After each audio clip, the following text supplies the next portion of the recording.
After the area is prepared, locate your center and start lines using the 3-4-5 method or a carpenter square. Dry lay the flooring tiles without adhesive, beginning from the center of the room and following the design layout. When installing tiles, Nora generally recommends that tiles are installed point to point or corner to corner. The tiles have arrows on the back side, which should always be pointed in the same direction. For wall cuts, overlap a field tile with a full tile and trace cut with a nora knife. Then exchange the tiles. Do not pressure fit.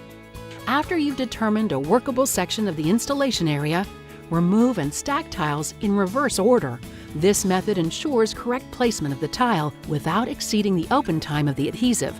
For adhesive application, please watch either the AC100, ACMR95, EDMR90, or ED120 adhesives video.